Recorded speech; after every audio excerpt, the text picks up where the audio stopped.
हर महीना वैन के 800 रुपए बचाने के लिए हम लोगों ने साइकिल से स्कूल जाना चालू कर दिया था। ये हो गई।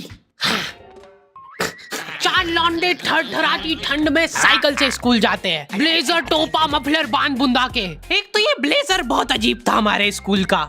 2 जेब थी हमारे ब्लेजर में और 2 ही अंदर की साइड थी। हमारे स्कूल वालों को लगा कि बाहर जेब का क्या ही यूज हो सकता है, इसलिए उन लोगों ने बाहर जेब ही नहीं दी।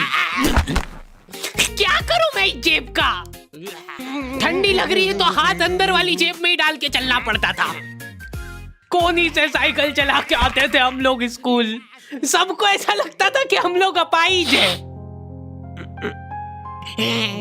और फिर एकदम से हम लोग हाथ बाहर निकाल लेते थे।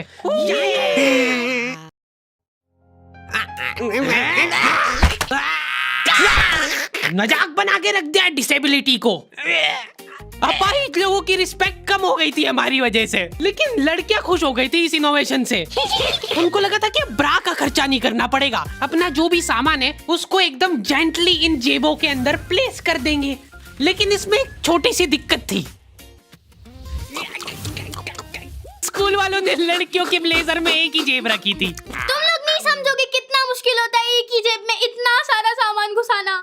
हर रोज लेट होते थे हम लोग स्कूल, क्योंकि मेरी साइकिल की चेन ढीली थी। थोड़ी सी भी स्पीड बढ़ाते थे तो वो चेन उतर जाती थी।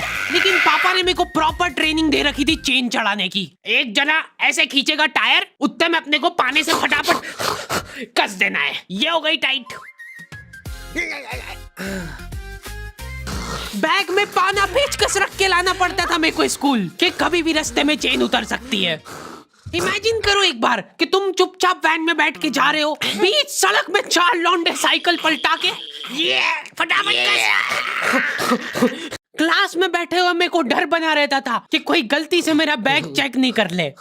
तो आज हम लोग पढ़ेंगे टेंस। सबसे घटिया, वाहियात, नीच टॉपिक लगता था मेरे को टेंस। पास्ट, प्रेजेंट और फ्यूचर तक बात ठीक थी। प्रेजेंट कंटिन्यूअस टेंस क्या होता है? सिंपल पास्ट, पास्ट कंटिन्यूअस, मतलब वो बीत चुका है पर चल भी रहा है।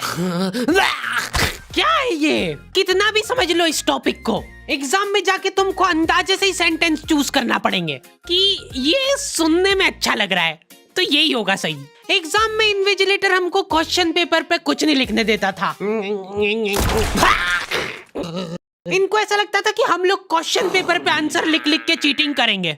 लेकिन हमारी क्लास के बच्चे एडवांस हो गए थे, ये पूरी की पूरी आंसर शीट एक्सचेंज कर लेते थे कि तू लिख के दे, को आता है तो। बोर्ड एग्जाम थी यार हमारी, और हमारे स्कूल वाले बोर्ड एग्जाम को बहुत सीरियसली लेते थे। अलकायदा टाइप ट्रेनिंग मिली थी हम लोगों को। एग्जाम देते हुए कहीं से भी बॉम्ब गिर सकता है, लेकिन तुम्हारे हाथ नहीं रुकना चाहिए, चाहे तुमको क्वेश्चन आता हो या ना, कुछ न कुछ लिख के ही आना है। हमारा एक ही मकसद होना चाहिए, आंसर शीट भरना। नहीं आए तो अभी कुछ भी लिख के आ जाओ। मेरे को ये नहीं समझ आता कि मैं कुछ भी कैसे लिख के आ जाऊं, मेरे को आता ही नहीं है, क्या लिखूं मैं? एक तो हमको इतना डरा धमका के भेजा गया था ना सेंटर पे, मैं नर्वसनेस में जाके अपना नाम भूल गया वहां पे। इन्विजिलेटर ने नाम पूछा, मैं सोच रहा हूँ क्या हो सकता है। बेटा नाम तुम्हारा। 2 मिनट। हाँ हेलो मम्मी, मेरा नाम क्या है? बोर्ड एग्जाम के नाम पे इतना डरा दिया था ना स्कूल वालों ने हमको, अच्छों का मुंह निकल जाता है टट्टी के साथ मिक्स होके। तुम लोगों का एक सेंटर आएगा जिसके चारों तरफ सैनिक तैनात रहेंगे। बिना एडमिट कार्ड के वहाँ पे आसपास भी भटकते हुए मत दिख जाना, जिंदा जला देंगे वो लोग। और अगर चीटिंग करते हुए पकड़ा गए तो ना तो तुम हमको जानते हो ना हम तुमको जानते हैं। हम लोग एग्जाम वाले दिन सेंटर पहुंचे तो बच्चों से ज्यादा सिक्योरिटी थी वहाँ पे। आज तक इतनी सिक्योरिटी मैंने एयरपोर्ट पे भी नहीं देखी थी। आर्मी वगैरह खड़ी थी वहाँ पे टैंक लेके। वो सिक्योरिटी वाले एक एक रबड़ का रैपर निकाल के देख रहे थे कि उसके पीछे तो नहीं लिख के लाया कुछ। क्या लिख लूंगा मैं इतनी सी जगह में? लिख भी लिया तो मेरे को ही समझ नहीं आएगा कि क्या लिखा है। कुछ चीजों का मेरे को लॉजिक ही समझ नहीं आया था कि तुम नंबर वाली घड़ी पहन के नहीं जा सकते हो, पहनना है तो कांटे वाली पहनो। उनको शायद शक हो गया था कि ये सारे लोग एक साथ कोऑर्डिनेशन करके बम नहीं फोड़ दे। उधर एक बच्चे की घड़ी का अलार्म बज गया और वो बजता भी बॉम्ब के टाइमर जैसा है। अलकायदा जिंदाबाद। जिस पाउच में तुम सामान ला रहे हो वो भी ट्रांसपेरेंट होना चाहिए। मेरे बैग में से इनको पाने पेचकस मिले थे, क्या जवाब दूं मैं इसका कि क्या यूज में आते हैं ये? उनको वहाँ पे डेमो करके बताना पड़ा कि ये यूज में आता है ये सब आइटम। फिर बाकी बच्चों ने भी कंफर्म करा कि हाँ देखा तो है हमने इनको रास्ते में ये हरकत करते हुए। ये सब देख के उन्होंने मेरे पाने पेचकस तो हाथों हाथ नाली में फेंक दिए थे। हमारे एक साथी की जेब में से ड्रग्स बरामद हो गए थे। अरे ड्रग्स नहीं है, ये इनहेलर है। इसको ऐसे सूंघते हैं, नाक बंद होती है तो नाक खोलने के बाद भी अगर तुम इनहेलर को पूरी ताकत से सूंघते हो, आंखें दिमाग में ठंडक हो जाएगी तुम्हारे। वो बच्चे नहीं होते जो पूरा साल टाइम पास करते और एग्जाम के एक दिन पहले पढ़ के एग्जाम देने आ जाते हैं। वो बनने की मैं कोशिश ही कर पाया था। सिर्फ मैंने सोचा था आखिरी रात मेरी है, रात भर मैं पूरा सिलेबस चाट जाऊंगा, पर मैं एग्जाम के एक दिन पहले ही बीमार पड़ गया। सर्दी हो गई मेरे को, तो मैंने सोचा ठीक है अभी थोड़ा रेस्ट करते, सुबह उठ के पढ़ाई करेंगे। नाक बंद हो गई भाई, नींद ही नहीं आ रही है। फिर पापा आके मेरे को ट्रिक बताते हैं कि अगर राइट वाली नाक बंद हो रही है ना तो लेफ्ट साइड करवट करके सो जा, फिर गहरी सांस ले, तो ये जो है ना राइट वाली खुल जाएगी और लेफ्ट वाली बंद हो जाएगी। फिर लेफ्ट वाली अगर खोलना है तो राइट साइड करवट करके सो जा। पूरी रात करवटें बदलता रह गया मैं। सुबह रास्ते में जाते जाते पढ़ रहा हूँ मैं, क्योंकि बाकी बच्चे भी यही कर रहे थे। बच्चों को लग रहा है कि भाई जितना हम लोग साल भर में नहीं पढ़े उतना हम लोग रास्ते में जाते हुए पढ़ लेंगे।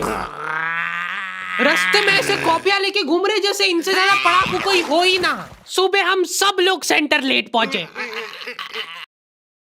क्योंकि साइकिल की चेन उतर गई थी, तो रास्ते में वो कर रहे थे। और क्वेश्चन पेपर भी लेट हो गया था उस दिन। क्वेश्चन पेपर Z+ सिक्योरिटी के साथ आता था। 10 बॉडीगार्ड लेके आते थे एक जरा सा पार्सल।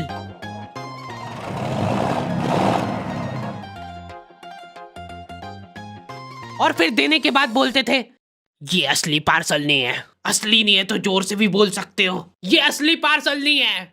ये लोग पता नहीं किसी को तो गुमराह करने की कोशिश कर रहे थे। इनको डाउट था कि इतनी सिक्योरिटी के बाद भी कोई पेपर चोरी कर लेगा, तो ये लोग इतनी सिक्योरिटी में नकली पेपर लेके आए। असली पेपर तो एक और बॉडीगार्ड नाले में तैरता हुआ लेके आ रहा है। ये पाने पेचकस किसने डाले नाली में? ये लो। मजाक कर रहे थे हम तो, यही है असली क्वेश्चन पेपर। जाओ बांट दो फटाफट।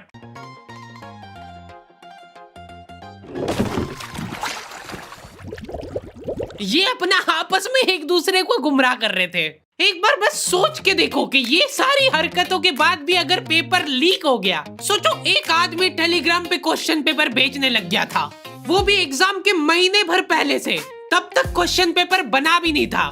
तो अब जो आदमी हमारा क्वेश्चन पेपर सेट करने बैठा, उसने सोचा कि उसका काम इजी हो सकता है, क्यों ना थोड़ा सा स्मार्ट वर्क कर लिया जाए। उसी ने सबसे पहले वो फेक क्वेश्चन पेपर खरीदे और वैसे के वैसे चेप दिए। जिसने पेपर लीक करा था वो खुद सोच में पड़ गया कि ये कैसे हो गया। एग्जाम खत्म होने के बाद इन्विजिलेटर को बहुत मजा आता भाई कॉपियां छीनने में। एक सेकंड भी किसी को ज्यादा नहीं मिलना चाहिए। बस एक बार टाइम ओवर होने के बाद कैसे लिखा तूने? एक बच्चे ने खुद से कॉपी दे दी तो इनको डिसरिस्पेक्टफुल महसूस हो गया था। उसको वापस से कॉपी दे दी कि लिख ले थोड़ी देर और। जैसे लिखने लगा वापस छीन ली।